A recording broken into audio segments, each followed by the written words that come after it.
nasta'in ala umuri dunya waddin. Wassalatu wassalamu ala asyrafil anbiya wal mursalin Sayyidina wa maulana Muhammadin wa ala alihi wa sahbihi ajma'in. Subhanaka la ilma lana illa ma 'allamtana innaka antal alimul hakim. Rabbi shrah li sadri wa yassir li amri wahlul 'uqdatan min lisani yafqahu qawli, amma ba'du. Bismillahirrahmanirrahim. Wa ammal yadan fa'alaika bastihima fis sadaqat wa i'anatil muslimin fil hajat wa fi kitabatil ilmi wal hikmah wa fi iktisabil halal biniyatil isti'anah 'alad din. Adapun dua tanganmu, maka kamu perlu untuk membukanya lebar-lebar dalam sedekah. Kamu perbanyak sedekah, kamu bantu orang Islam untuk mendatangkan hajat mereka, dan juga memakai tanganmu tersebut untuk menulis ilmu ataupun hikmah, kebijakan-kebijakan, ya, kebijaksanaan-kebijaksanaan. Wa fiktisabil halal, dan juga pakai tanganmu untuk kerja dengan pekerjaan yang halal. Nah, bekerja ini harus niatnya benar, yaitu biniyatil isti'anah 'alad din, dengan niat membantu melaksanakan agama. Karena kita melaksanakan agama juga mesti ada dunianya. Mesti ada duitnya. Hadir majlis perlu duit, ya. Mau sholat aja perlu pakai mukena, perlu beli mukena, kan begitu ya. Wafadhuma min an tadrib bihima musliman aw tu'dihi bighairi haqq. Dan jaga kedua tanganmu dari kamu memukul dengan tanganmu tersebut musliman kepada orang Islam, aw tu'di, atau menyakiti dia bighairi haqqin, tanpa ada haknya. Nah, ini nggak pantas kalau orang udah ngaji gitu kan, kemudian jambak-jambakan. Pernah ketemu nggak orang begitu? Ya, ada ya, tapi bukan orang ngaji biasanya. Nah, kalau kita ngaji terus kerjaannya sama anak jewer, sama suami mukulin, sama saudara-saudara juga, gitu kan ya. Masih ada yang suka hal-hal yang tidak baik seperti itu, gitu. Kesel, mukul, nabok, gampar, atau itu bukan layaknya kita sebagai muslimah. Teman-teman sekalian saya muliakan, amal yadan, ini dua tangan kita ini kita pakai. Tadi yang ingin saya tekankan masalah mencari rizki yang halal. Kemarin kita udah bahas betapa sangat hinanya meminta, gitu kan ya. Nah, untuk menghindari meminta itu bekerjalah. Bahkan teman-teman sekalian saya muliakan, para ulama-ulama tuh banyak yang mereka tidak mau berharap dengan mengajarnya dunia.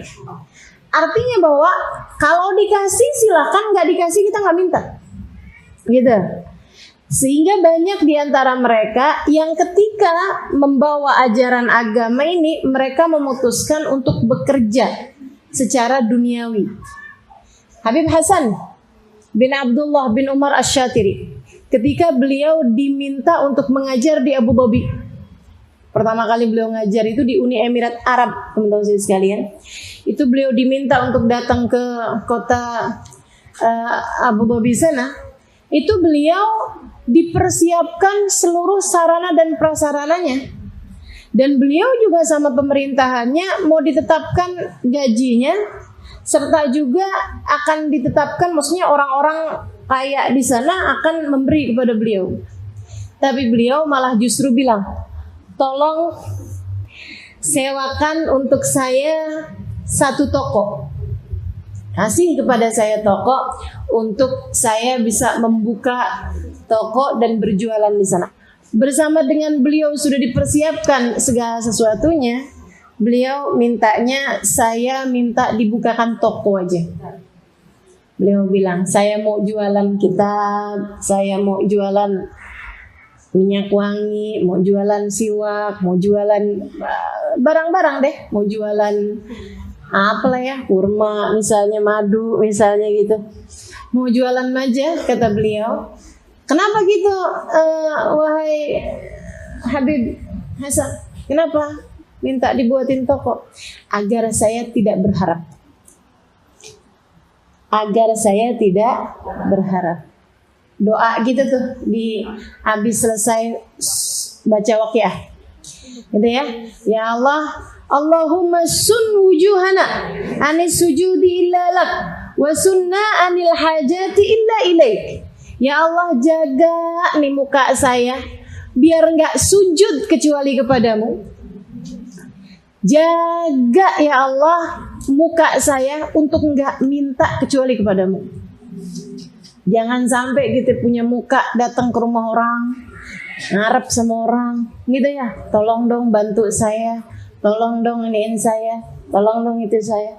Makanya alhamdulillah teman-teman saya sekalian saya muliakan, kita buat majelis, alhamdulillah nggak ada ceritanya tuh yang sampai minta-minta gitu kan ya, ngajuin proposal tuh kalau ada orang datang bawa proposal ini apa segala macem, kemudian mengatasnamakan saya, teman-teman harus tahu itu bukan dari saya, karena kita punya ajaran nggak seperti itu, kita punya cara tuh nggak kayak gitu modelnya, gitu kan? Kalau mau nyari, kalau mau mintanya yang punya aja.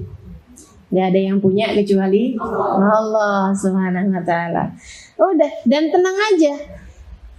Itu kan urusannya kalau kita mau buat majelis, urusannya itu kan majelisnya Allah, majelisnya Rasulullah. Kalau benar niatnya bakal diurusin. Bakal diurusin, gak kurang-kurang teman-teman saya sekalian. Alhamdulillah gitu. Nah apalagi jika kemudian para ulama-ulama kita tuh, para ulama-ulama kita itu mereka buat urusan dunia, buat urusan akhirat aja, buat urusan dakwah aja, mereka nggak mau kok minta-minta sama orang. Apatah lagi buat urusan dunia mereka, gitu. Jadi kalau kemudian ibu-ibu pas lagi di rumah ada orang datang, ini nih Ustaz Ali mau beli mobil, tolong sumbang dong, kesian. Kalau jalan pergi ke majelis itu mobilnya ganti-ganti, kesian.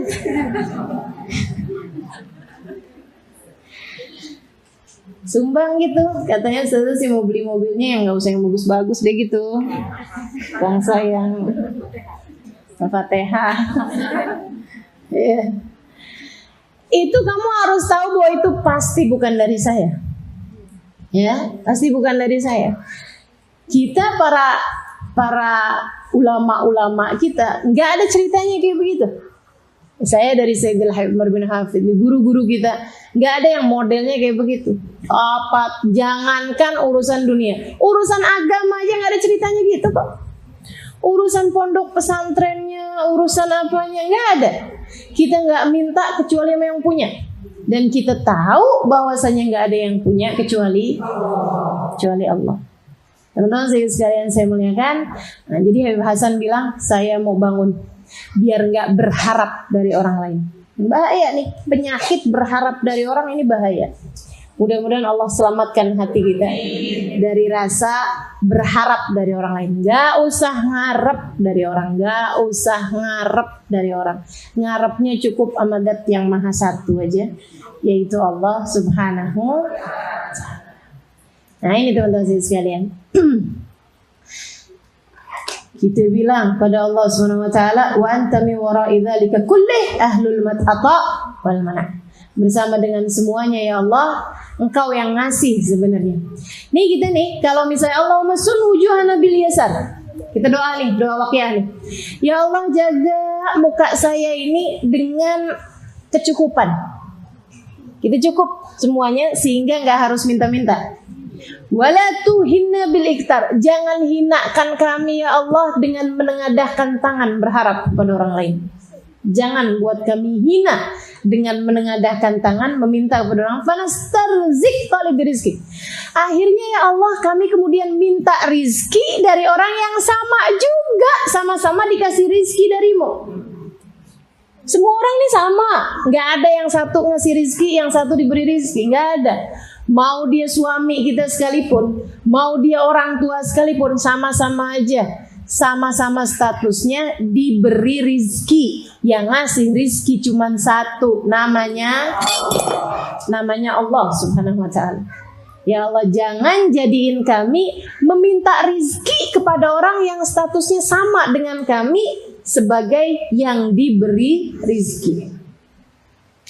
Fanastarzik talib rizki wa nasta'tif syirara khalqik. Akhirnya kami ya Allah jadi orang yang harus berbuat baik kepada orang-orang yang jahat dari hamba-hambamu, hanya karena dia pernah ngasih sama kita. Betul nggak? Ada pejabat bolim, wah tetap aja dibelain. Kenapa? Pernah ngasih sama kita. Kan kayak begitu.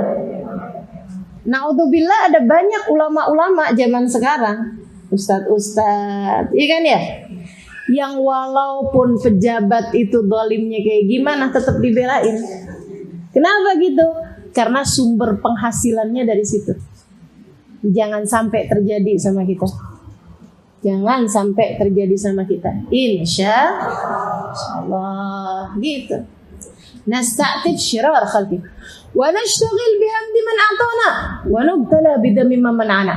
Akhirnya kita sibuk muji-muji orang yang baik sama kita, yang suka ngasih sama kita, dan kita jadi nyaci maki, kesel sama orang yang gak mau ngasih sama kita, karena kerjaan kita suka minta. Halo? Iya. Kalau kerjaanmu suka minta, suka ngarep sama orang, jadinya kita suka muji orang yang suka ngasih dan suka nyaci maki orang yang gak mau ngasih sama kita. Tapi kalau kita nggak pernah minta sama orang, nggak pernah ngarep sama orang, ada orang ngasih, khair buat dia, kan gitu ya. Ada orang nggak mau ngasih, nggak jadi masalah juga. Orang semuanya dengan hajat-hajatnya masing-masing, dengan urusan-urusannya masing-masing, kan begitu. Jadi kita nggak sibuk nyaci maki orang, kita nggak sibuk muji-muji orang, kita hanya sibuk memuji Allah Subhanahu Wa Taala sebagai pemberi rizki yang sesungguhnya. Istri juga gitu. Kalau suaminya lagi banyak ngasih, dipuji-pujinya setengah mati. Kalau suaminya lagi nggak mau ngasih, dicaci makinya setengah mati. Karena kamu selama ini berharapnya dari dia. Jadilah kamu kayak begitu. Tapi kalau istri ngarepnya cuma dari Allah Subhanahu Wa Taala, Allah kasih rizki, baik lewat suami ataupun lewat yang lain-lainnya. Ini dia ya. Nggak sibuk muji-muji suaminya ketika dia ngarap sesuatu. Dia akan sibuk memuji suaminya sebagai jalan surganya. Dia hanya akan sibuk memuliakan suaminya sebagai kemuliaan baginya di hari akhirat. Dan dia nggak akan pernah mau mencaci maki suaminya, walaupun suaminya tidak sedang memberi kepada dia. Kenapa? Karena dia ngarapnya hanya kepada Allah Subhanahu Wa Taala. Gitu tuh cara kita terhadap urusan dunia. Gitu ya. Wa anta min wara'i dzalika kullih ahlul ata'i. Padahal ya Allah, yang sebenarnya hanya Engkaulah satu yang bisa memberi, hanya Engkaulah satu yang bisa menghalangi pemberian. Suami kita di saat lagi nggak mau ngasih, emang Allahnya yang memudahkan seperti itu. Ketika kemudian suamimu mau ngasih, karena Allah yang menggerakkannya untuk memberi padamu. Daripada kamu sibuk minta-minta sama dia, yang bahkan hatinya tidak berada dalam genggamannya sendiri, bukankah sebaiknya kamu hanya minta kepada sang penggerak, yaitu Allah Subhanahu wa Ta'ala. Allahumma kama sunta wujuhana ila sujudi illa lak wa sunna 'anil hajati illa ilaik bijudik wa karamik wa fadlik ya arhamar rahimin ya arhamar rahimin ya arhamar. Ya Allah, sebagaimana Engkau jaga wajah kami dari sujud tidak kepadamu, kita dijaga sama Allah untuk tidak sujud kepada berhala, tidak sujud kepada api, tidak sujud kepada patung-patung, Bunda Maria dan lain sebagainya. Teman-teman sekalian, ya Allah, jagalah pula wajah ini dari meminta, dari berharap kepada selain-Mu ya Allah. Gitu. Ighnina bi fadlika amman siwak. Cukupkan aku dari siapapun selain-Mu ya Allah. Gak merasa perlu sama siapapun selain-Mu ya Allah. Jadi hamba-hamba yang kebutuhannya hanya kepada Allah, yang keperluannya hanya kepada Allah, yang sandarannya hanya kepada Allah, menutup hati, menutup pintu dari merasa perlu kepada siapapun dari hamba-hambanya Allah Subhanahu Wa Taala. Itu hakikat kebebasan yang sesungguhnya. Itu hakikat kekayaan yang sesungguhnya. Orang seberapapun kayanya masih ngarep sama orang lain belum kaya.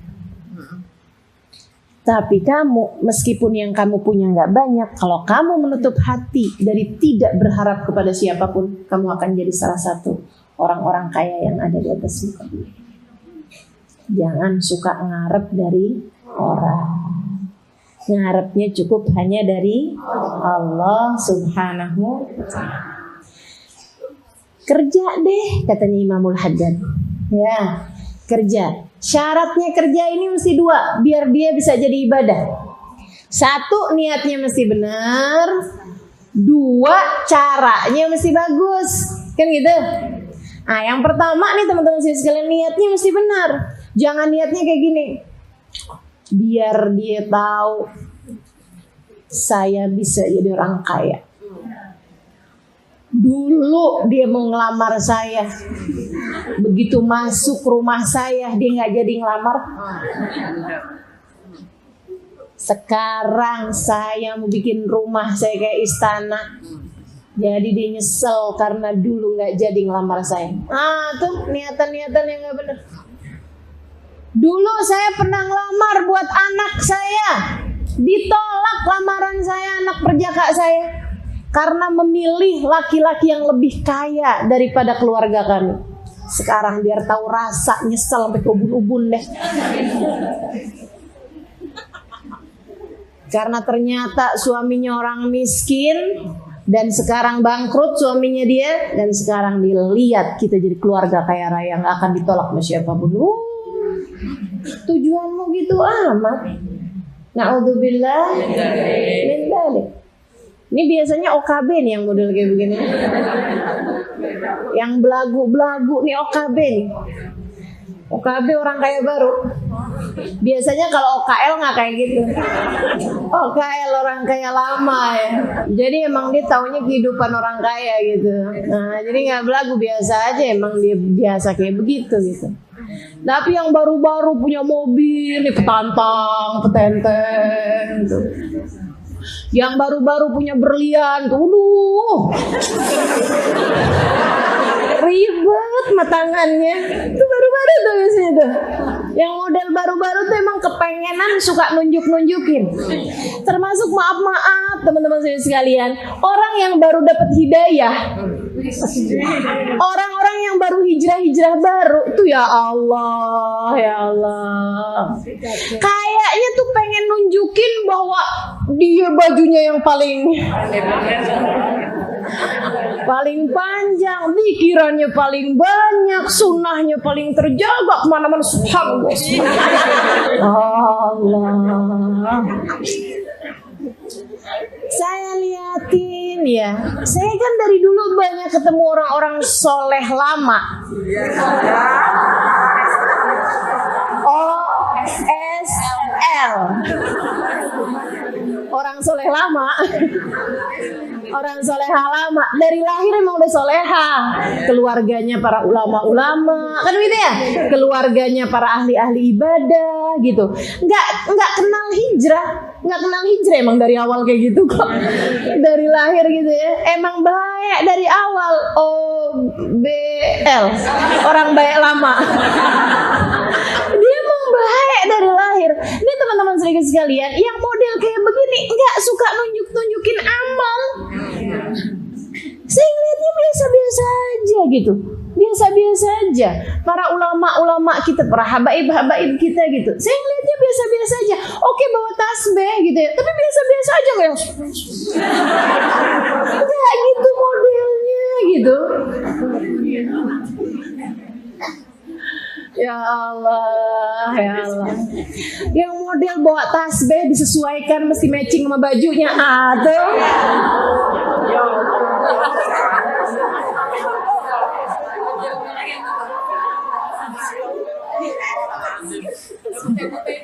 Itu tuh dia tuh.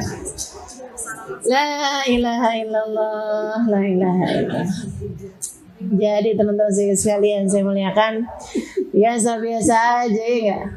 Biasa-biasa aja. Urusan dunia mah biasa-biasa aja. Niatnya tuh mesti benar. Niatnya mesti benar. Apa-apaan memang mesti benar niatnya. Kita baca sholawat, niatnya mesti benar. Jadinya nggak suka nunjukin sama orang. Betul nggak? Kita kalau apapun pokoknya asal niat kita benar, insya Allah deh gitu. Jadi di saat kita kerja nih juga, di saat kamu kemudian sama Allah dikasih kekayaan gitu. Kalau niatnya dari awal udah benar, rapi tuh, insya Allah. Niatnya jangan untuk menunjukkan kelas. Udah deh teman-teman sekalian, kelas kita itu adalah bagaimana pandangan Allah kepada kita, itu kelas kita. Dan kita nggak tahu kelas kita kecuali sampai nanti kita berada dalam alam kubur. Betul? Kita nih kayak kaset, kata guru saya. Kita nih kayak kaset CD. Suka nggak kelihatan nih CD apaan ya? Dangdut, apa ceramah, apa baca Quran, apa solawat. Suka nggak kelihatan dari luar, ya kan? Kelihatannya apaan? Kalau udah dimasukin, udah dipasang tuh, dimasukin kotaknya tuh, baru kelihatan nyalainnya. Oh, solawat nih kaset. Oh, solawat. Nah, ini CD solawat nih. Yang satu dangdutan nih mah. Makanya pernah ada yang keliru, udah rapi-rapi orang berdiri 17-an. Lagunya lagu dangdut. Keliru masukin ya. Ya Allah. Jadi teman-teman sekalian saya muliakan, ini nih kita nih kaset-kaset nih, nggak kelihatan kelasmu itu. Aslimu nggak kelihatan sampai masuk ke kotak kuburan. Udah masuk kotak kuburan baru kelihatan siapa sih Halimah sebenarnya. Baru kelihatan siapa sih Sida sebenarnya. Baru kelihatan siapa sih Fulanah ini sebenarnya. Kamu nih nilaimu baru terlihat. Oh, ahli sholawat beneran ini Khadijah Asita. Wah, ini ahli dakwah beneran nih. Sida Ali Drus misalnya gitu ya. Itu semuanya akan kelihatan tar kalau dalam kuburan. Kalau yang sekarang nih gaya-gayaan doang. Gaya-gayaan doang, bawa gaya aja gitu. Sudah 5 ngajar, iya dia belajar 12 tahun. Kan begitu ya? Gaya-gayaan doang, kelihatannya doang, konon-kononnya aja katanya orang sana tuh, Malaysia, Singapura. Tampak-tampakannya aja, tampakannya. Asli nilainya kayak gimana? Itu Allah yang ngasih nilai. Allah yang ngasih nilai, teman-teman sekalian. Kita hanya belajar, kita hanya berusaha, kita hanya minta sama Allah. Mudah-mudahan yang batin lebih baik daripada yang dohir, dan yang dohirnya dibikin sama Allah solehah, kan begitu? Doanya Nabi Muhammad, Allahumma ja'al sarirati khairan min alaniyati wa alaniyati. Ya Allah, jadikanlah yang dalam ini lebih bagus daripada tampilan luar, dan tampilan luar kami ini bikinlah pula jadi bagus ya Allah. Itu yang kita minta. Nah, tampilan batin ini niat. Salah satunya adalah niat. Niatmu selama ini apa? Tar ketahuannya saat berada dalam alam kubur. Jadi nggak usah bahasain ikhlas. Orang yang suka ngebahasain ikhlas bagi dirinya, seringnya malah justru nggak ikhlas. Saya ikhlas loh ini. Saya nih ngaji selama ini, saya bantu pengajian-pengajian, saya ikhlas loh ini. Kalau kamu ikhlas nggak suka disebut-sebut, Bu. Wal amalu shalih yarfa'uh, kata Allah SWT dalam Al-Quran. Dan amal soleh, Allah lah yang mengangkat amal soleh tersebut. Para ulama bilang cirinya amal itu kalau diterima sama Allah SWT keangkat. Kalau keangkat, la yabqa dzikruhu fil ard, enggak lagi tersisa penyebutannya di atas muka bumi. Jadi dari sini kita tahu bahwa kalau kita masih sering nyebut-nyebutnya di atas muka bumi, tanda bahwa amal tersebut enggak naik ke atas. Masih ada nih di bumi. Tiap lewat nih masjid ini nih, kalau mama nggak bantu nggak berdiri nih. Padahal tuh udah 20 tahun yang lalu. Tiap lewat nih kalau nggak mama kasih gentengnya nih nggak hidup nih masjid. Masya Allah. Ini berarti ciri amalmu tuh nggak keangkat karena masih ada di bumi. Masih kamu sebut-sebut terus-terusan. Masih kamu singgung-singgung terus-terusan. Artinya nggak keangkat, teman-teman sekalian. Para ulama mengatakan al-amal alladzi adhartuhu asqattu, kata Rabi Adawiyah. Semua amal perbuatan yang saya mendohirkannya, yang saya menerangkannya, yang saya membuat orang tahu saya mengerjakannya, asqattu, saya menganggapnya nggak pernah saya kerjakan. Saya gugurkan dari catatan ibadah saya karena bisa jadi amal itu udah kemakan riyanya. Hati teman-teman saya sekarang meniat nih, urusan niat bukan main-main, bukan main-main. Maka di saat kita nih lagi kerja gitu ya, niat dalam hati nih, gak usah disampai-sampai saya kerja nih tujuannya begini, gak usah. Raqib atid itu ada di dalam dirimu, gak usah kamu kasih keterangan panjang lebar. Ya, Raqib atid tuh gak pernah minta mewawancara kamu, interview. Ayo coba. Kamu ngaji nih tujuannya apa? Tanya sama malaikat Raqib. Saya mau mencari ridha Allah. Kan? Oh, udah gak usah pakai interview kayak begitu. Dia ada di dalammu, tahu persis seperti apa niatmu. Maka gak usah kamu terang-terangin sama orang lain. Teman-teman sekalian, termasuk dalam kamu bekerja, termasuk dalam kamu mencari nafkah, mencari rezeki. Perhatiin betul niat kamu itu untuk apa. Niatnya mau gimana dong? Niat biar kita nggak jadi orang yang berharap dari orang lain. Minta-minta sih enggak saya rasa, tapi berharap dari orang lain. Karena kalau kita susah, kita nggak punya, akhirnya kita berharap dari orang lain. Kan gitu ya? Nah, jadi tujuannya jangan sampai jadi orang yang berharap dari orang lain. Gitu. Jadi majelis nggak dikasih nggak apa-apa. Orang saya niatnya tujuannya bukan untuk itu kok. Saya mencari rezeki dunianya bukan lewat jalan itu. Kan gitu ya? Nggak ngarep. Tapi kalau misalnya nggak punya kerjaan lain kecuali itu, kan jadi susah. Kalau kayak Ustaz Hodijah misalnya mimpin sholawatan nggak dikasih, nggak jadi soal istri dari Habib Salim. Kan begitu ya? Akan ada suami yang memberikan nafkah. Saya biar gini-gini punya suami loh ya. Yang bisa memberi kepada saya nafkah gitu. Artinya bahwa nggak dikasih, nggak jadi soal. Karena kita tidak berharap dari orang lain. Kan gitu ya? Nah itu jadi teman-teman sekalian, ketika kamu bekerja, niatnya buat membuatmu tidak berharap dari orang lain. Saya juga sangat menyarankan bagimu para ibu-ibu nih yang pada punya anak laki-laki, bekeli dengan kemampuan bekerja. Yang punya anak perempuan, bekeli juga dengan kemampuan bekerja. Belum tentu dipakai kerjaannya, tapi kalau sampai dia harus kerja, itu ada kemampuan buat kerjanya. Jadinya tidak menjadikan anak-anakmu berharap dari orang lain, yang akhirnya membuat mereka jadi tidak memiliki harga diri, teman-teman sekalian, karena dia hanya berharap dari pasangan hidupnya.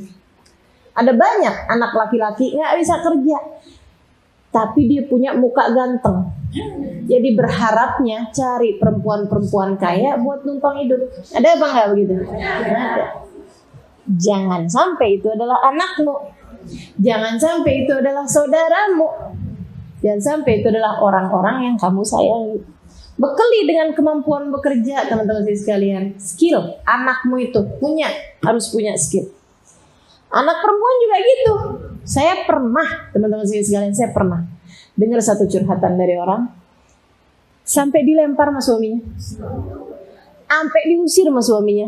Kata-kata rendah, kata-kata hina yang kalau kamu nggak saya kawinin, kamu nih udah jadi perempuan keleleran di jalan-jalan. Oh, pakai kata-kata nggak enak.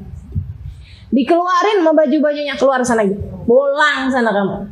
Digituin sama suaminya. Saya bilang sama dia, kamu dalam hal ini sudah nggak perlu lagi sabar. Sebab kalau kamu tetap memutuskan untuk ya udah deh kalau gitu saya nggak mau pulang juga, saya tetap aja di pintunya ketok-ketok pintu, gitu kan? Itu bukan sabar, namanya itu bodoh. Antara sabar sama bodoh tuh bedanya tipis.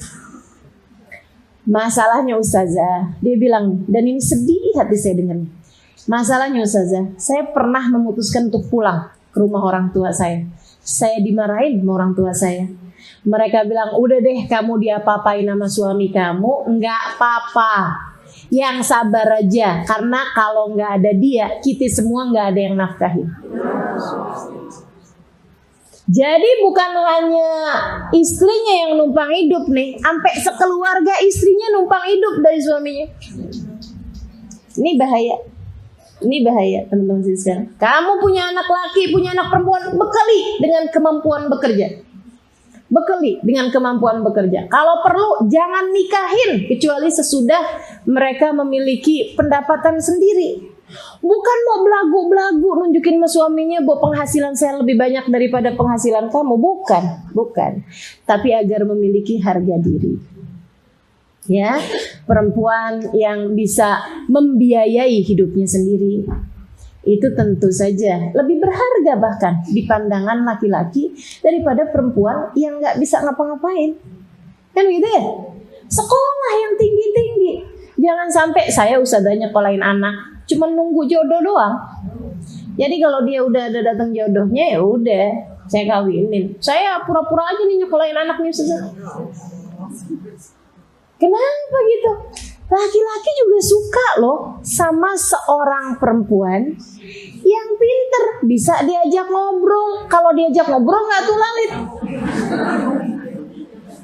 Ini ngobrol A, si istri ngelantur ke R, ngelantur ke J, kagak paham apa-apaan, kan nggak asik banget nih, nggak asik. Jadi teman-teman sekalian, dan lagi pula ya, kamu itu sebagai seorang perempuan, gitu kan ya, itu juga diharapkan bisa menjadi pendidik bagi anak-anakmu. Mesti pintar, mesti pakai nih otak, jangan sampai masih ori otaknya. Yang lain original nggak apa-apa ya, tapi kalau otak jangan sampai. Ini nih kalau ada jual barang bekas nih, otaknya nih laku keras. Kenapa? Nggak pernah dipakai. Sedih bener. Yuk teman-teman sekalian, saya muliakan. Yuk, jangan jadi orang yang berharap. Sama halnya dengan ini juga. Ini bisa sedih ya. Dari saya bukan mau buka aib orang. Apalagi kan juga ibu-ibu nggak tahu kan. Cuman mau ngambil pelajarannya aja kan. Sehingga sekalian saya muliakan, ada seorang perempuan mengadukan tentang temannya yang suaminya kena sakit HIV, kena sakit AIDS. Bukan hanya kena virus HIV, tapi sudah ditingkatan kena AIDS. Dia nanya sama saya, apa yang seharusnya istrinya lakukan? Saya bilang, minta cerai, gugat cerai dari laki-laki yang seperti itu. Kenapa? Karena tugas istri yang paling utama adalah ketika suaminya memerlukan kontak fisik, ya, hubungan seksual, si istri dalam keadaan tidak nusus, si istri dalam keadaan tidak menolak itu. Itu salah satu kewajiban seorang istri kepada suami, kan begitu ya? Adalah untuk urusan seksual. Bukan harus yang tiap hari sedia gitu, nggak gitu juga. Tapi kan kalau dia sedang ada hajat, masa mau nyari orang lain? Kan nggak. Adanya istri kan untuk maksudnya biar kalau dia lagi ada hajat terhadap urusan seksual, istrinya berada dalam keadaan memungkinkan. Padahal orang yang kena sakit AIDS, begitu dia melakukan hubungan seksual, maka tertularlah orang tersebut. La tulqu bi aidikum milat tahlukah, kata Allah dalam Al-Quran. Janganlah kalian buat diri kalian berada dalam keadaan bahaya. Maksudnya itu kan namanya kamu menghancurkan diri sendiri. Gimana nih saya? Suami saya ngajakin, padahal kalau saya berhubungan intim sama dia, saya akan tertular penyakit berbahaya. Kalau saya tolak, berarti saya durhaka sama Allah Ta'ala. Kan gitu ya? Nah ini untuk perempuan yang seperti ini, apa nih jalan keluarnya? Ya udah, kalau kayak gitu masalahnya, sampaikan kepada suamimu, saya sudah tidak memungkinkan lagi untuk menjadi istrimu. Sebab saya tidak akan mau kalau diri saya korbankan hanya untuk menjadi pelampiasan seksualmu yang akhirnya membuat saya jadi kena penyakit yang sangat berbahaya dan mematikan itu. Kan gitu? Ya saya bilang, dalam tingkatan seperti ini kamu sudah boleh meminta cerai kepada suamimu. Gugat cerai suamimu, menjauhlah darinya, selamatkan dirimu, jadilah ahli ibadah kepada Allah Subhanahu wa taala. Kembalilah kepada Allah, Allah Subhanahu wa taala akan menjadikan kamu hamba-hambanya yang saleh insyaallah, asalkan kamu berusaha untuk bersungguh-sungguh kepadanya. Dan dia bilang, saya udah sampaikan. Terus teman ini bilang, Ustazah, teman saya nggak mau bercerai dari suami. Saya bilang, kenapa gitu? Kan dia udah nggak memungkinkan lagi untuk memperkenankan dirinya berhubungan seksual. Dia udah bilang Ustazah, udah perjanjian sama suaminya bahwa suaminya tidak akan berhubungan intim sama dia. Perjanjian pernikahan macam apa ini? Itu nggak dibenarkan dalam Islam. Saya bilang, lah terus suaminya kalau ada hajat-hajat urusan seksual sama siapa? Sama perempuan-perempuan di jalanan. Dia bilang, saya dapat penyakit ini juga gara-gara jajan di luar. Jadi saya hanya akan tularkan juga kepada mereka-mereka yang ada di luar. Sehingga sekalian, saya bilang, kenapa dia nggak mau bercerai sama suaminya kalau kayak begitu? Ngapain dia hidup bersama dengan orang-orang yang hatinya sakit semacam ini, yang kepengen penyakitnya ditular-tularkan sama begitu banyak orang di luaran sana, naudzubillah min dzalik. Dan dia bilang, karena selama ini Ustazah, suaminya itu yang membiayai hidup dia, yang bikin dia jadi perempuan kaya raya, sosialita, di negerinya, gitu ya. Dia yang jajanin, mau pergi ke luar negeri kayak mau beli apa, ini apa segala macam. Jadi dia takut kalau dia bercerai dari suaminya, ntar harta warisan suaminya ini yang sebegitu banyak, ntar nggak dia dapetin. Innalillahi wa inna ilaihi raji'un. Jadi teman-teman saya sekalian, betapa sangat bahayanya berharap dari manusia. Karenanya saya sampaikan padamu untuk jangan mau berharap dari siapapun. Berharaplah hanya kepada Allah Subhanahu wa ta'ala.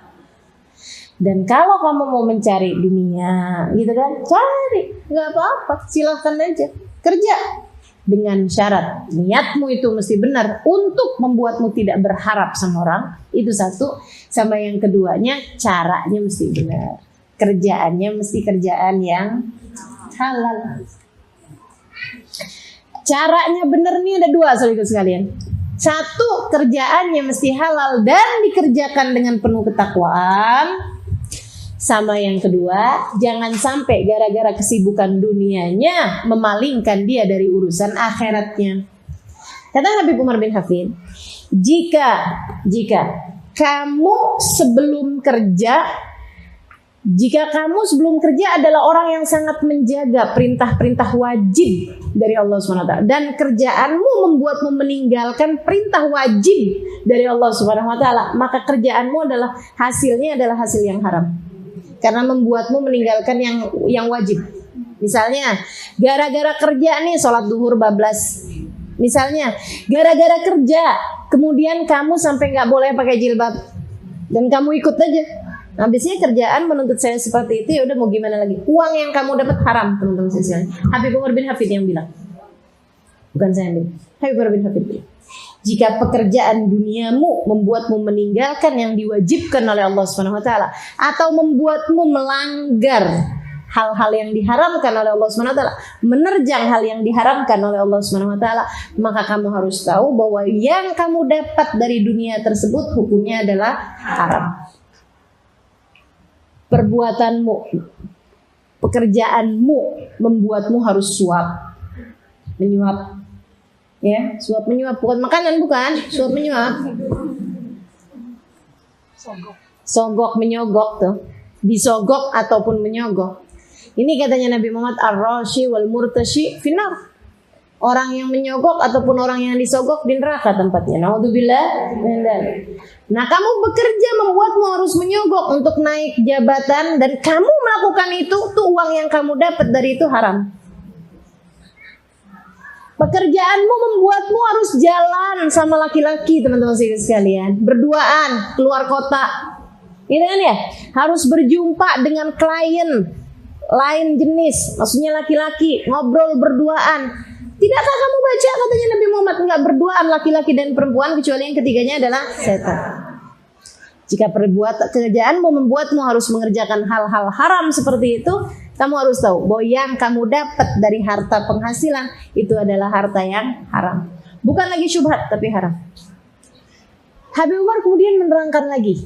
Katanya beliau, kalau gara-gara pekerjaanmu membuatmu jadi meninggalkan sunnah yang biasa kamu kerjakan, atau membuatmu mengerjakan perkara yang makruh, maka harta yang kamu dapetin gak ada berkahnya. Tidak ada keberkahan di dalamnya. Misalnya, biasa-biasa sebelum kerja duha rapi. Gitu kan ya? Pagi-pagi selain duha dia istikharah juga. Habis gitu nanti sebelum fardu biasanya dia pakai sunnah dulu, gitu kan? Biasa-biasa tahajud bangun, biasa-biasa Quran ada kebaca setengah juz setiap malam. Misalnya nih, giliran udah kerja, ya ampun, perah keringat banting tulang. Duha boro-boro, subuh aja udah hampir kesiangan. Tahajud udah nggak ada lagi ceritanya. Quran bablas, dikiran bablas. Biasanya habis selesai sholat ada dikirannya, dia duduk selesai sampai doa, sampai Fatihah. Ini udah lewat semuanya. Nah ini teman-teman saya sekalian, jika pekerjaanmu urusan dunia membuatmu sampai meninggalkan sunnah yang biasa kamu lakukan, atau membuatmu mengerjakan perkara makruh yang membuatmu akhirnya jadi ketawa-ketawa melaki-laki misalnya gitu ya, karena kan nggak enak kan ini di kantor misalnya gitu, membuatmu harus berdandan di hadapan laki-laki yang bukan mahram misalnya gitu. Oke, ada pendapat yang mengatakan itu haram, ada pendapat yang mengatakan itu enggak, perkara yang tidak baik kan gitu ya. Ala kulli hal, uang yang kamu dapat dari hasil pekerjaanmu tersebut tidak ada keberkahannya. Na'udzubillah min dzalik. Yuk teman-teman sekalian, kita perhatiin lagi. Caranya kita perhatiin, niatnya kita perhatiin. Selain daripada itu, pekerjaanmu tersebut caranya harus pakai cara takwa. Orang yang berdagang dan dia hambanya Allah tentu tidak sama dengan orang yang berdagang dan dia tidak beriman kepada Allah. Ya kan? Orang yang beriman kepada Allah aja, orang yang gak beriman kepada Allah aja, kadang-kadang ada loh yang tetap menjaga kejujuran. Kenapa? Agar dipercaya sama orang. Karena saya mau kerja nih bukan buat sebulan 2 bulan. Saya mau bekerja mau buat panjang nih. Jadi saya harus jujur terhadap barang dagangan saya, kualitasnya bagus nggak bagusnya. Saya akan jujur sama mereka. Kenapa? Karena saya mau jualan nih lama. Karena saya mau jualan bukan buat sehari 2 hari. Saya mau jualan nih buat bertahun-tahun. Biar orang ada kepercayaan sama saya mau jujur. Jika keinginan terhadap dunia yang sampai akan panjang itu aja membuat orang mau jujur, tidakkah pengetahuanmu bahwa semua yang kamu lakukan akan dimintai pertanggungjawaban oleh Allah di hari akhirat, membuatmu akan lebih jujur lagi? Bukan begitu? Sedikit sekali yang saya muliakan, amanatmu dalam berdagang, amanatmu dalam berbisnis, amanatmu dalam menjaga hak orang lain dalam pekerjaan-pekerjaanmu itu, teman-teman saudaraku sekalian yang saya muliakan, itu menentukan nilai imanmu. Makanya ketika Nabi Muhammad satu waktu datang pergi ke pasar, kemudian Nabi Muhammad alaihissalam masukin. Nabi kan bisa melihat apa yang tidak dilihat orang lain. Nabi pergi ke pasar di Madinah, udah ini ya, udah orang di pasar tersebut itu udah faham hukum-hukum Islam, sudah tahu dan semuanya muslim. Pasarnya orang Islam. Nabi yang memang bisa melihat dengan pandangan kenabian beliau, Nabi tahu. Nabi masukin tangannya ke dalam tumpukan gandum. Ada orang jualan gandum, Nabi masukin tangan. Habis itu Nabi keluar lagi. Mahada, dan Nabi apa ini? Kok basah?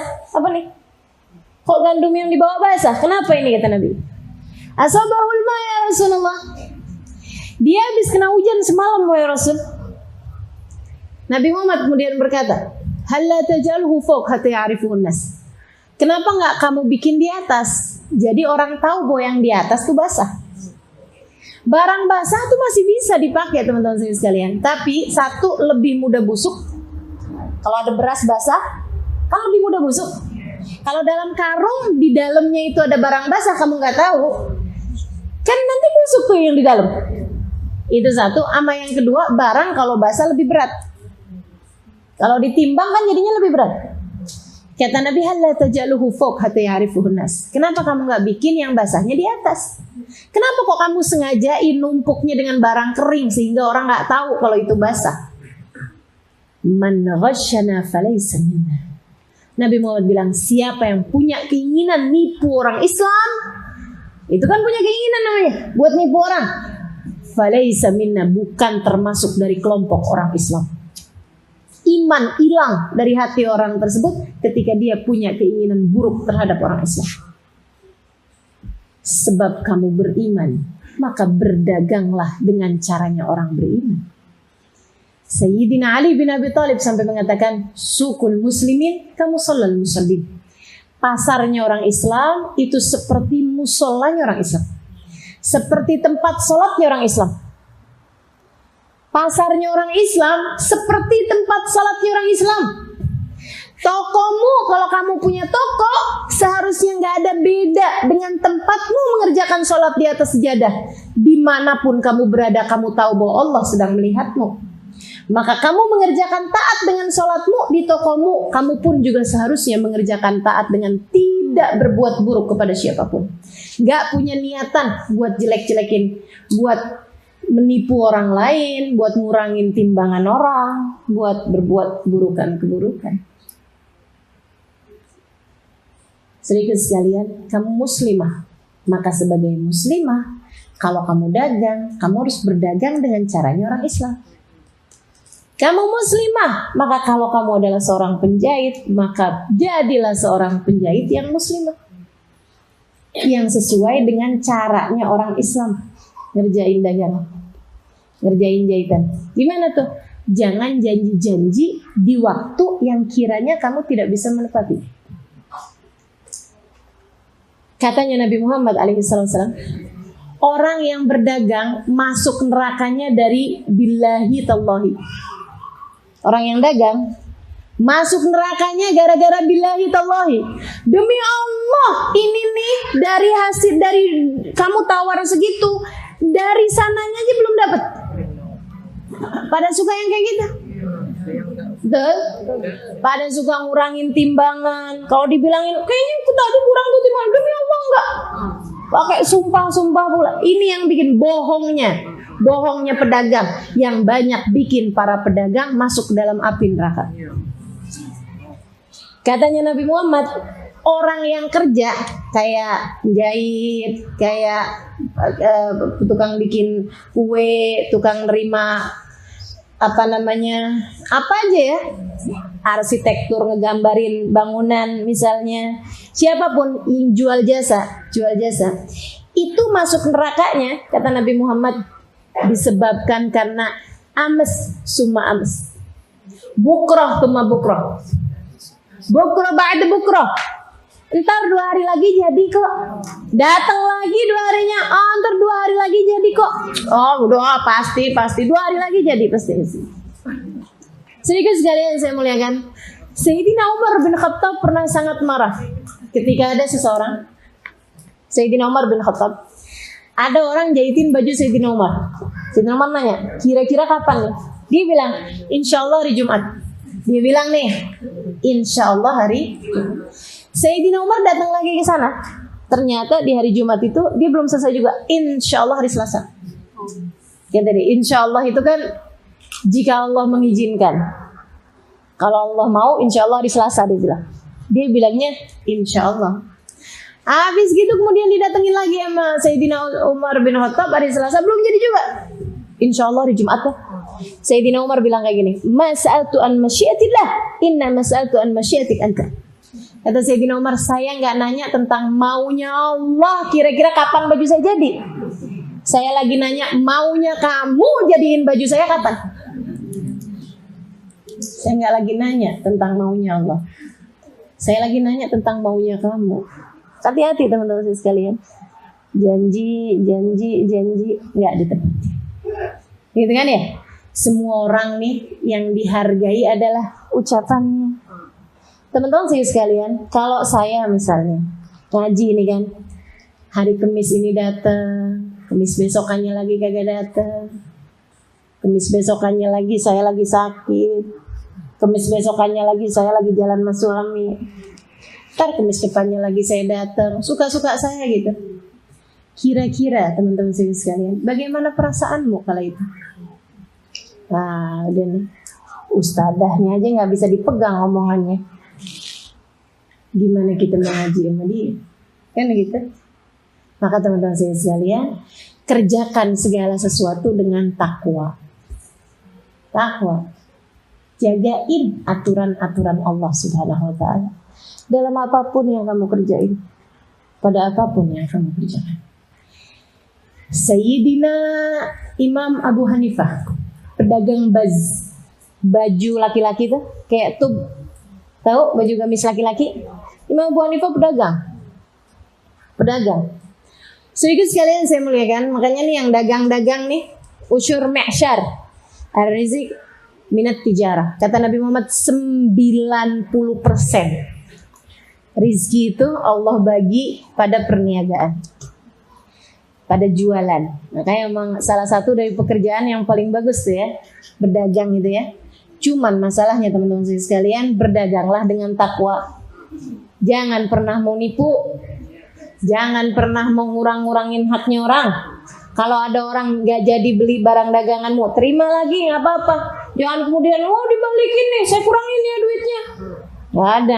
Orang gak mau balik, gak mau lagi kemudian balikin, terima aja. Gak jadi soal.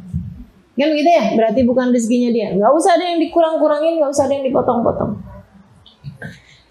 Imam Abu Hanifah jualan baz. Waktu itu beliau punya 100 buah baz. Baz seperti yang tadi saya sampaikan, baju laki-laki. Beliau gak jualan sendiri, beliau punya agent, punya agen, punya wakil. Dipanggilnya wakilnya, gitu ya. Misalnya, beliau bilang kemudian mewakilnya, kamu mau kapan pulang Bandung? Besok Imam. Yaudah deh kalau gitu bawain sekalian nih baju saya, jual deh di sana. Yang di Jakarta udah saya suruhan orang lain. Ya baiklah. Dibawa 100 buah baz. Tapi Imam Abu Hanifah bilang, tunggu dulu. Sebelum kamu pergi, nih saya mau kasih unjuk. Ada satu dari 100 baju. Ini orang takwa nih ya, Imam Abu Hanifah. Kata Imam Abu Hanifah nih, satu baju ini nih ya, saya tandain ya. Misalnya dikasih contreng apa-apa di bungkusnya. Kata Imam Abu Hanifah nih, satu baju ini ada cacatnya. Ini saya liatin ya sama kamu cacatnya. Nih jahitannya nih kurang pas. Nih ada yang robek sedikit nih. Padahal robek nggak seberapa banyak yang akan mengganggu gitu baju itu dipakai, nggak juga. Cuman maksudnya bisa mengurangi harga. Cacatnya ini bisa ngurangin harga. Jadi kata Imam Abu Hanifah, yang satu ini kalau kamu jual harus kamu ceritain aib. Harus kamu kasih tahu aib di baju ini. Dia bilang marhaba. Baiklah. Dibawalah sama dia. Pergi bajunya 100 baz. Teman-teman sekalian. Dapat sebulan 2 bulan dia datang lagi dengan wajah penuh ceria. Dia bilang, alhamdulillah Tuhan, dagangan kamu laku keras. Nah ya. Jadi nih Tuhan, ini uangnya orang takwa. Ini uang modalnya, ini uang untungnya. Nggak tahu sama beliau. Nih Tuhan, 100 buah baz. Imam Abu Hanifah langsung nanya, satu baju yang kemarinan ada cacatnya kamu terangin gak sama yang beli? Oh iya ya ampun lupa. Habisnya waktu itu orangnya belinya jumlah, belinya grosir, maksudnya ada orang belinya tuh banyak-banyak gitu. Ada yang beli 3, ada yang beli 5. Jadi saya nggak inget tuh mau ngasih taunya. Ya ampun Tuhan, maafin saya. Kata Imam Abu Hanifah, bukan masalah maafin saya, karena itu memang bukan urusan saya juga. Tapi itu urusan sama Allah Subhanahu wa taala. Yang kita harus menerangkan aib sebuah dagangan. Itu cara yang Nabi Muhammad kasih tahu sama kita. Jadi kata Imam Abu Hanifah, berarti ini uang ada syubhatnya. Dari 100 baju loh ini teman-teman sekalian. Bukan hanya hitung satu baju nih, berarti harganya misalnya 150.000 gitu ya. Atau misalnya harganya 250.000 misalnya gitu ya. Berarti nih 250.000 nih ada syubhatnya nih di sini. Berarti saya ambil 250.000 gitu dari keseluruhan uang. Kalau 100 baju, harga satu bajunya 250.000 berarti berapa tuh? 25 juta ya. Anggap seperti itu 25 juta. Kata Imam Abu Hanifah, enggak begitu. 25 juta ini semua duitmu ini, saya anggap ada syubhatnya, jangan masukin ke modal, sedekahin semuanya. Takwa. Teman-teman sekalian, takwa. Takwa. Luar biasa. Imam Abu Hanifah alaihi ridwanullah. Makanya katanya Habib Umar bin Hafid, kalau yang jualan di pasar nih ada orang kayak Imam Abu Hanifah, ada orang kayak Al-Junaid, kita mau pergi ke pasar buat nyari berkah. Kalau aja. Yang di pasar pedagangannya orang-orang yang kayak begitu, kita mau masuk ke pasar buat nyari berkah. Akan tetapi Nabi udah tahu keadaan pasar-pasar ini seperti apa, sehingga Nabi Muhammad mengatakan dalam salah satu hadisnya, abghadul biqa 'ala Allah aswaquha. Tempat yang paling Allah nggak suka di atas muka buminya ini adalah pasar-pasarnya. Kenapa gitu? Adanya penipuan, adanya janji-janji yang nggak benar, adanya kata-kata yang nggak tepat, adanya orang yang bilang ini barangnya bagus padahal nggak bagus. Aduh. Sampai ada orang pergi masuk pasar toko temennya, teman-teman sekalian, toko temennya di pasar. Dia masuknya pakai kaki kiri. Rabbi a'udzubika min hamazati syayatin. A'udzubika rabbi yadurun. Allahumma inni a'udzubika minal khubuthi wal khaba'ith. Iya, masuk WC. Baca itu. Pakai kaki kiri. Temennya nanyain, kamu kirain toko saya kayak toilet apa? Kayak WC apa? Kok kamu baca doa kayak begitu?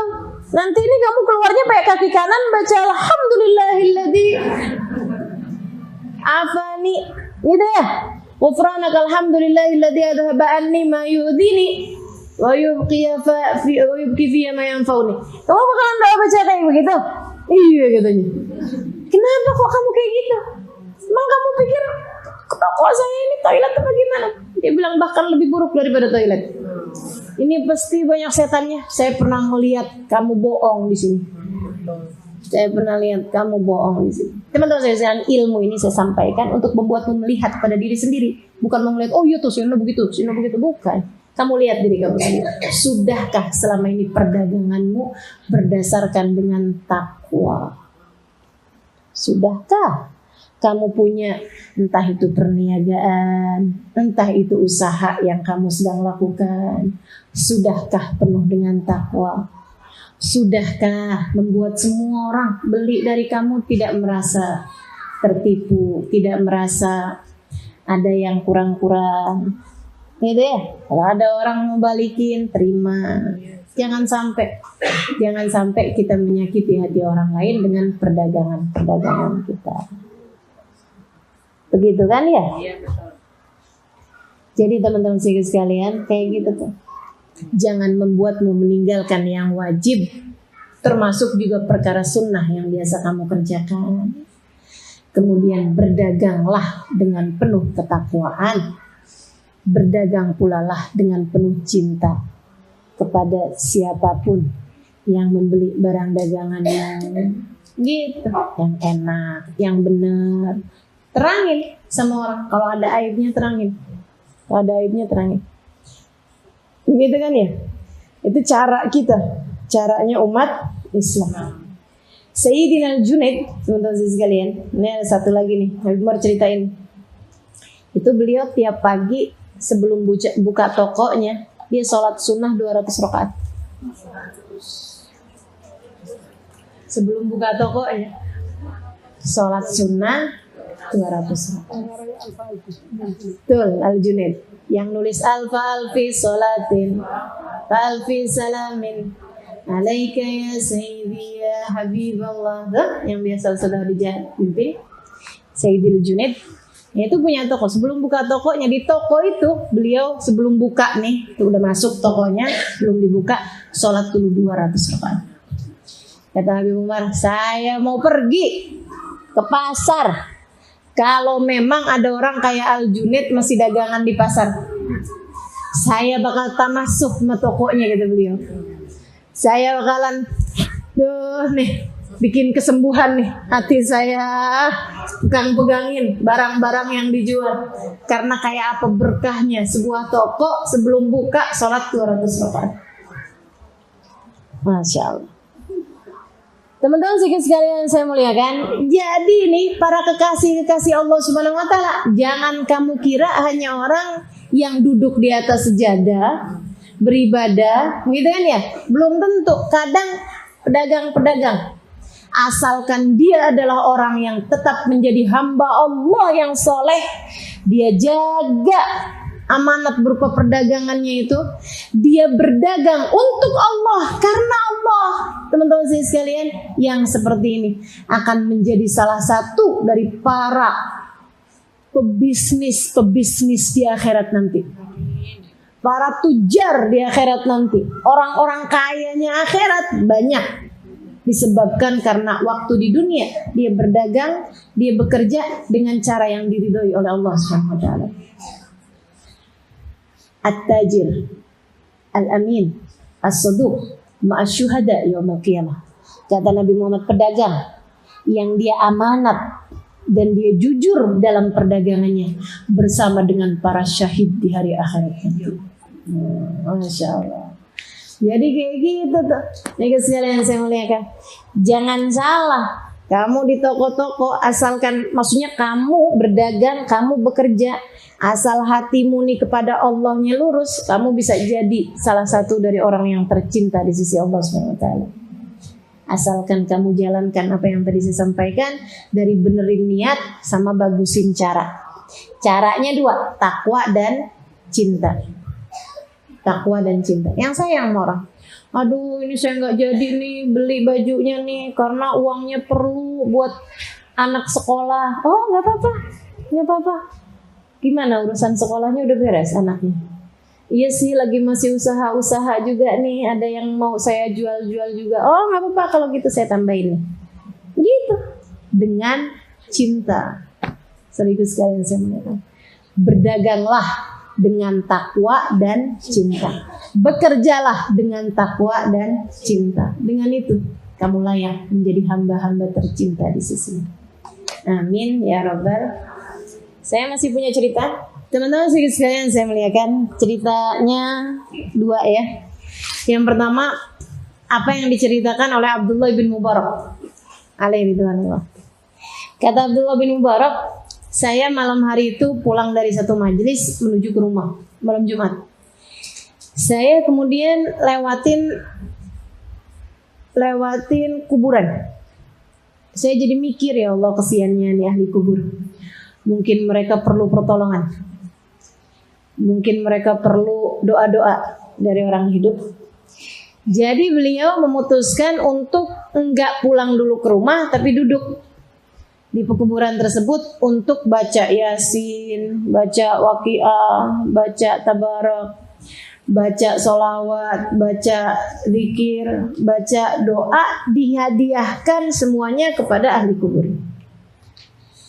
Allahumma ij'al ma qara'na minal Qur'anil 'azim ma qulna min qawli la ilaha illallah ma sabbahnahu wa bihamdihi wa sallaina wa ala sayyidina Muhammadin sallallahu alaihi wasallam hadiyatan wasilah wa rahmatan nazilah wa barakatan syamilah ila nuhdi ila jami' arwahil muslimin wal muslimat fi hadzal qabr.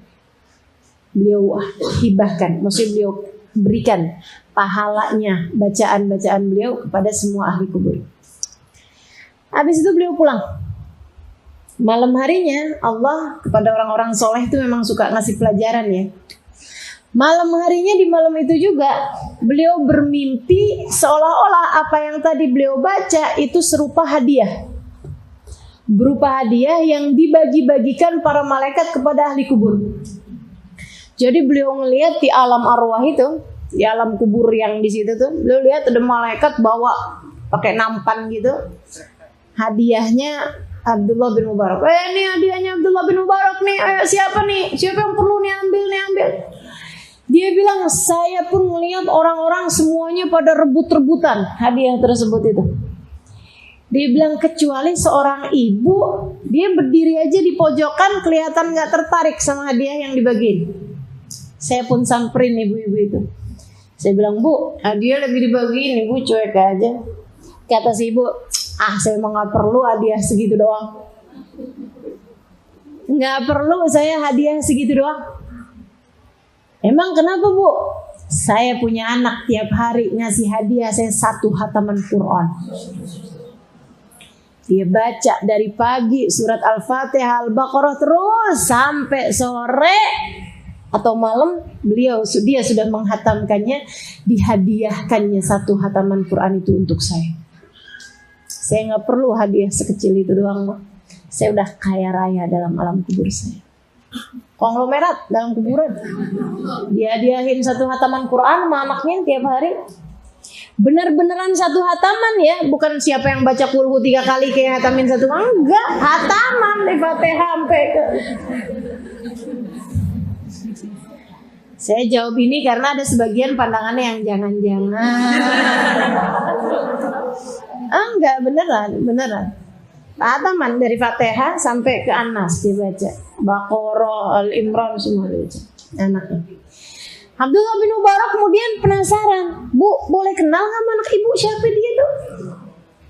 Disebutin. Fulan bin Fulan, pedagang daging di pasar. Kamu harus tahu, jangan salah.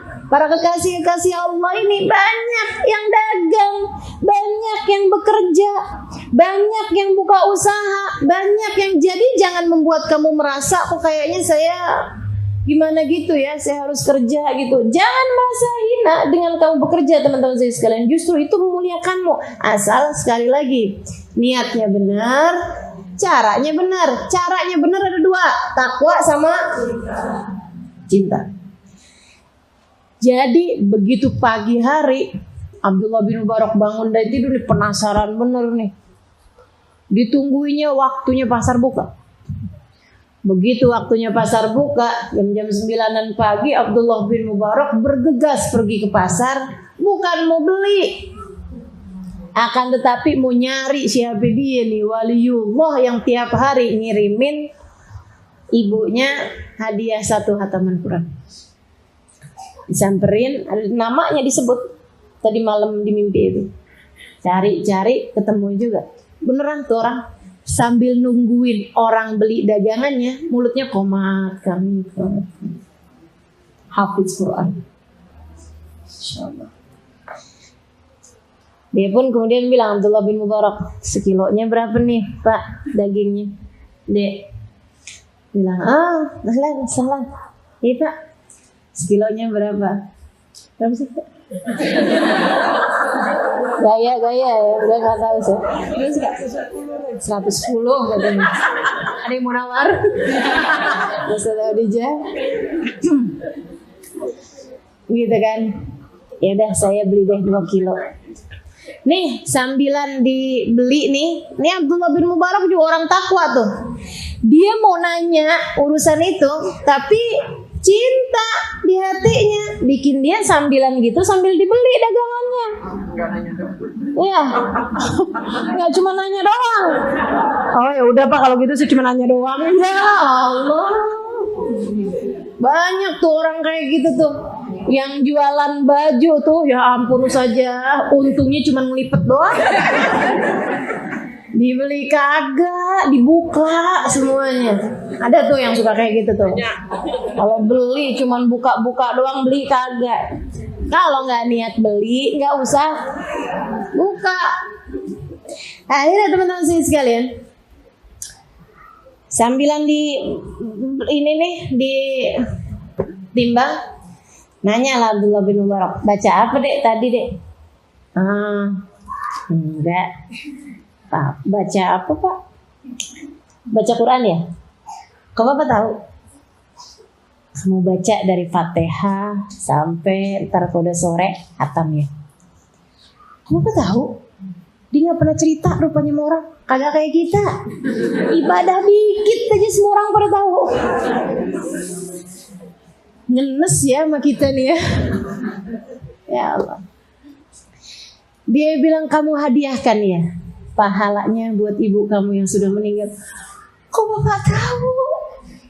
Dia bilang sebab tadi malam saya bermimpi ibumu, bahkan gak perlu sama hadiah dari siapapun yang lewat dan mengirimkan hadiah kepada mereka. Ibumu sekarang dalam alam kubur telah menjadi konglomerat di sana karena hadiah yang kamu kirimkan pada. Masya Allah, Masya Allah. Dia bilang sejak ibu saya meninggal dunia, saya sudah bernazar untuk tidak melewatkan satu hari kecuali saya menghadiahkan satu hataman Quran. Saya hadiahkan buat ibu saya tersebut. Masya Allah. Ya khair waladnya, ya khair walad, sebaik-baik anak nih, seindah-indah anak nih. Mudah-mudahan kita punya anak-anak nanti nggak keberatan buat ngirimin kepada kita hadiah-hadiah yang indah ketika kita sudah tidak dapat berbuat apa-apa di dalam kubur nanti. Nah itu satu cerita tentang pedagang tapi tidak menghalangkan dirinya untuk bisa menghatamkan satu hataman Quran tiap harinya. Sedangkan beliau sambilan jualan dagingnya itu. Masya Allah. Cerita yang kedua masih boleh? Boleh. Apa tadi ya? Oh, Habib Ali Habsyi. Teman-teman saya sekalian, Habib Ali Habsyi itu dalam banyak qasidahnya menceritakan tentang gurunya. Gurunya namanya Habib Abu Bakar Al-Attas. Kan gitu ya, banyak di qasidah-qasidahnya memuji-muji tentang gurunya. Dari Habib Abu Bakar saya mendapatkan gelas gitu kan, saya minum air cinta kepada Allah dan Rasulnya. Oh Masya Allah. Habib Ali banyak menyebut-nyebut tentang gurunya itu Habib Abu Bakar Al-Attas. Tahukah kamu Habib Abu Bakar Al-Attas adalah seorang pedagang madu di pasar. Cerita ini saya sampaikan padamu untuk membuatmu jangan meremehkan, jangan merendahkan orang yang dagang, atau jangan merendahkan orang yang kerja, gitu ya. Selagi dia adalah orang yang bertakwa kepada Allah Subhanahu wa taala, maka belum tentu loh mereka-mereka yang jadi ulama, jadi ustadz, apalagi kalau tujuan jadi ulama, jadi ustadznya malah pengen mendapatkan harta, pengen mendapatkan dunia. Nah ini kalah jauh dengan mereka-mereka yang berdagang tapi dagangnya dengan penuh takwa dan cinta. Misalnya sekalian, Habib Abu Bakar jualan madu di pasar. Satu hari Habib Ali Habsyi itu dari keluarga ilmu. Ayahnya beliau adalah ulama, kakeknya beliau adalah ulama, di sekitar-sekitarnya banyak ulama. Habib Ali Habsyi itu memang keluarga ilmu, teman-teman sekalian. Satu hari beliau lagi pergi ke pasar. Enggak ini juga, maksudnya bukan emang demen pergi ke pasar gitu, enggak. Pas lagi beliau pergi ke pasar untuk satu hajat, beliau kemudian melihat, beliau udah jadi berilmu ya. Habib Ali udah dewasa ya. Maksudnya sudah mungkin usia beliau sudah 20-an ke atas gitu, bukan anak-anak. Habib Ali kemudian melihat orang ini. Habib Abu Bakar Al-Attas. Begitu melihat Habib Ali Habsyi, langsung saat itu juga beliau masuk ke toko tersebut, diraihnya tangan Habib Abu Bakar Al-Attas, diciuminya tangan tersebut.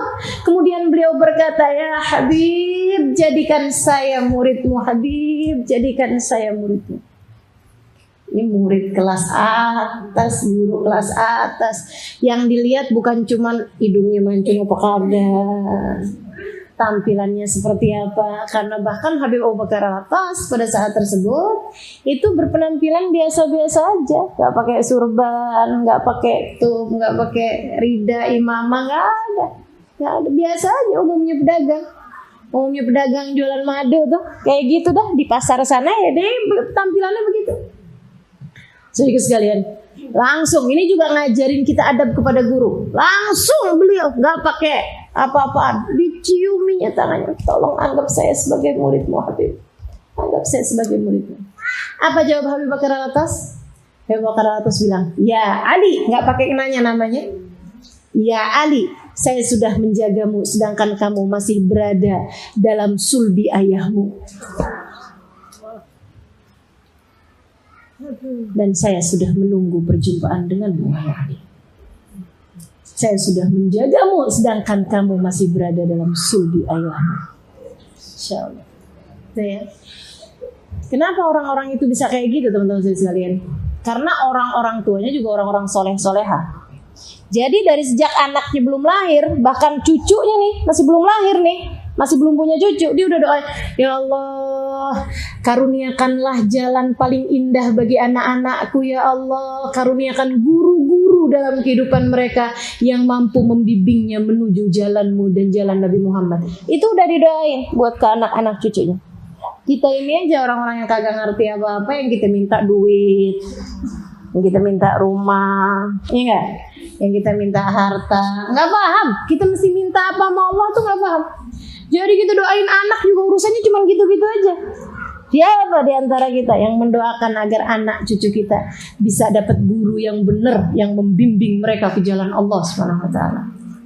Tuh, Habib Ali Habsyi, salah satunya teman-teman sekalian.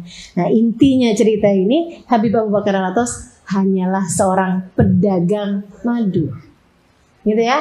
Tapi kita tahu seperti apa nilai beliau di mata Allah yang sampai bisa menjaga muridnya padahal muridnya masih berada dalam sulbi ayahnya saat itu. Masya Allah, luar biasa ya. Nah itu teman-teman saya sekalian, para pedagang-pedagang hebat yang saya ceritakan ini, para ulama-ulama terkemuka yang saya ceritakan ini, mudah-mudahan keberkahannya berhasil kita dapatkan pada hari ini insya Allah. Amin ya rabbal alamin. Jadi pakai tanganmu untuk bekerja, asalkan bekerjanya dengan pekerjaan dengan cara-cara yang benar.